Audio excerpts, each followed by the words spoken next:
Hey YouTube. So I am back with a pop-up live. Whew. No notice, no notification, nothing at all. Just going live. Let me share this with I could share beforehand, right? I could definitely share this beforehand. So one of the things that I have been working on is my membership. I have a membership for compliance professionals. Now, I do have members in my membership, and I have been very fortunate to have those members. Thank you so much for believing in me and for joining in the membership. Now, there are two tiers to the membership. Chasing Compliance is the first membership. It's all access, everything compliance, KYC, FinTech, AML, CFT, sanctions, behind the scenes stuff. You get everything. And then there's the compliance and crypto. The link for both of those are in the description below. But I was trying to do this a couple of weeks ago where I would give a little bit of the content publicly for the audience here. And so you would see from the thumbnail that it is focused on FinTech and your engagement with the regulators. Now, this is not any type of inside information. This is not specific to any one jurisdiction. This is from what I've seen and from my reading, and I do quite a bit of reading. Now, before I get into today's pop-up live, even though it's a pop-up live, I want to say thank you to all of the new subscribers. And also a huge thank you to the members. I want to just say, I'm looking forward to crossing that big milestone that's close at hand. I can see it on the horizon. For me, it was a big deal when I got to 50 subscribers, and now I am at 767 like a jet. So I have, I'm fortunate for that. I think it is really been an awesome ride. I am getting positive feedback every day, and I am hoping to help everyone that I can help. So yeah, here is to a lot more. Now, the membership, the webinar for the membership happened today at 3:30. And every 2 weeks or so, there's something that's going to be in the membership for members. And it's non-public. I am not going to be repeating this in a public space. However, there have been people contacting me for like one-offs. So you can let me know in the comments below or on my LinkedIn page or on Ignis Solutions LinkedIn page. You can let me know if that would be something you're interested in, like a webinar or a group call where it's, just very limited. Because I know that sometimes people are very reluctant to say certain things in public or group settings. So I understand that, but let me know if it's something you're interested in. But today, the topic at hand, FinTech and the engagement with regulators. What do I want to talk to you about? It was the webinar that was issued today, and in terms of why that webinar, because it's the overlap of compliance and crypto, and I may rename that membership group. But what has happened is that there's a lot of friction that exists and still a lot of call for regulatory clarity. And from my vantage point, globally, regulation is currently skewed towards AML CFT and not yet towards the development of prudential supervision of FinTech businesses. But that will change. I don't think I gave my disclaimer. Let me just give my disclaimer to make sure I get that out of the way. I am not representing any regulatory authority or international standard setter, and the views here expressed are all my own and do not reflect the views of any such entity. So good, some housekeeping. Clearly unscripted. So I was saying that the current regulatory landscape is such that it is skewed to AML CFT issues and not yet toward the development of prudential standards. But if you're an innovator wanting to engage with a regulatory authority in almost any jurisdiction, one of the things that would serve you well is to understand how your regulators may be engaging. And the constructs that regulators around the world have opted for vary from sandboxes to innovation offices or innovation hubs. And the refinement of the regulatory posture towards fintech is still under development. Right now, as it relates to most of the planet on one side of the Atlantic, it seems as though that there's a lot of progress being made. On this side of the Atlantic where I sit and more to the north, that seems like absolute chaos, a lot of jockeying for power. And it's painful to watch. It's painful to watch. And if you are not sure, I'm speaking about the United States. I am seeing things, regulators do things that I didn't expect to see regulators doing. And from my vantage point, it's like, wow, I see them as case studies still being written. And it's not to say that regulators are infallible. We are human.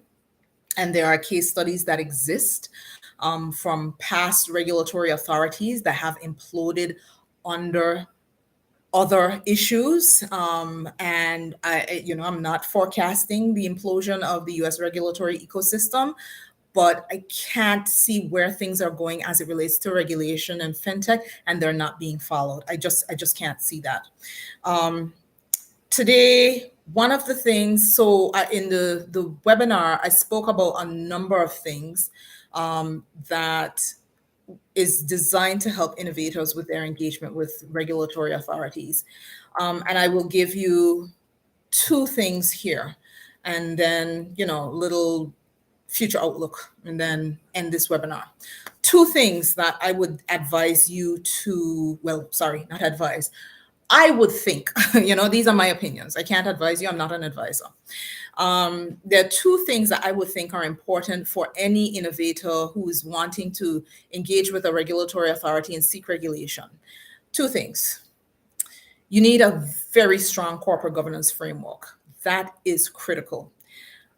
You may be brilliant. You may be well versed in everything in that particular field or lane that you're in, but one of the areas that has been exposed as a point of weakness is the corporate governance framework. And that's not just in fintech, it's in traditional financial services as well, or TradeFi. Corporate governance, the tone from the top is a real thing. And not because, innovators are sometimes seen as a different breed of people, they're people. And so some of the same temptations and issues that we see in traditional financial services are being seen in the fintech industry. So make sure you're not fooling yourself and lulling yourself into comfort because you have someone who you've positioned as a director showing up to meeting in shorts and button down and, just completely devoid. And again, experience is also critical. Not because someone is an innovator and has been coding from the time they were 3 means that they appreciate what it means to run a business. The second thing that I would give you is that you would need to make sure you integrate the travel rule if you are exchanging any kind of asset between each other. So if you're a virtual asset service provider, make sure that you have that to hand. I didn't mean for this to be a repeat of the webinar, but I have always been a proponent of right touch regulation. And in some cases, you see regulatory authorities around the world who have been over-regulating from my vantage point, right? And I am, again, this is sitting from the outside, but even sometimes delving in more deeply, I have seen where it's like, you're going too far, and that the regulation doesn't, the things that are required doesn't serve the purpose for the regulatory oversight, and the risks, it doesn't align. There's a rationale for wanting certain things to be within scope and to be reported. So yeah, those are some of the things I'm watching. But regulation can be like a pendulum swing. So sometimes it swings a little too far, and it's just a matter for it to be swung back. What else would I want to see? There's quite a bit actually that I could see, but this channel is about compliance. And How sure are you? Hey, Nappy Roots. How sure are you that your compliance systems are robust? A lot of innovators think that, well, I'm smarter than the regulator. And that might be the case. You might be a genius, but collectively, you are not as smart as a collection of people. And one of the things personally that I've seen in my career, and this is actually a typology risk in KYC as well, or any transaction, is the urgency. Now, in a lot of fintech businesses, innovative businesses, you have persons who are in a rush to get to market because they want to get the market share and they want to do this and they want to do that and they want to make sure that they have all of these different things, and they're wanting to put pressure. Don't do that. Don't do that. Because what we've seen are, like, especially in the DeFi space, a lot of DeFi projects implode because there was a rush to get it out to market, but there wasn't enough testing to make sure that the coding was robust. You didn't make sure that the smart contracts were actually being executed properly. Not enough beta testing, not enough reporting on it, not enough internal audit and audits of the systems. And when I receive something and somebody's telling me to rush and I can see no reason for it, I slow things down. And that is me, but that is actually one of the risk profiles you look out for in relation to your KYC. If a client is asking for certain things to be done in rush and there's no reasonable explanation for it, that raises a suspicion. And again, that is an international standard. That is a thing. That's not just Simone having spidey senses. It's one of the indicators that there might be something that you need to look at closer. And because they're asking for this urgency, there may be cause to miss it. So that's one of the things that I would say is a big don't when you are engaging with the regulator. And in terms of a future outlook, before I wrap this short pop-up live up, is that you need to make sure that your systems, whatever they are adaptable. Because right now, the only constant is change in the regulatory. It's still developing. I know that's painful. You want to bed it down and you want to know what you need to do and then move on with life. But sometimes that is not the case, especially with technology. It moves so quickly. And I'm guessing this is why I will continue to tilt at my own personal windmill with the regulatory hackathon. The pace of developing regulation for fintechs is too slow. It is too slow. And the risk is that it can be obsolete by the time the usual mechanisms bed it down. So why not use an approach from the innovators to get regulation in a shorter time frame that is effective and efficient? But again, that's just my personal windmill that I've been tilting to, and was one of the underpinnings of my TEDx talk. So guys, for those that joined, thank you. I know I did not give any notice, but this is why you need to hit that notification bell so that when I go live, you know that I'm live. And this is also something that I want to do a bit more of to keep you on your toes, keep you on and up to date and everything, because this is how the world is going as well. Things are happening very quickly.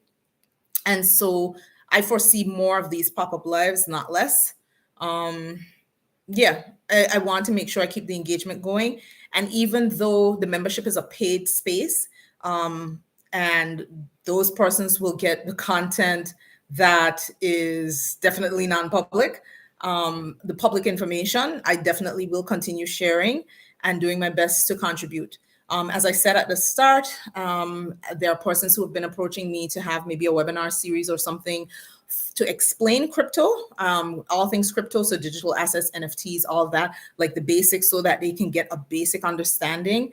And my response to a few persons who asked me said, well, there's a lot of information online, and then they said, but Simone, that's the problem. There is a lot, and we don't know where to look. So it's something I'm thinking about, and if you're interested in that, it'll be probably under the basics, another. There'll be some on YouTube and some on a webinar, because I will need help to get a webinar together. But again, the information for both memberships, The crypto and compliance, which is there's a 3-day free trial, is in the description below. And once a free trial is over, it is $19.99 a month.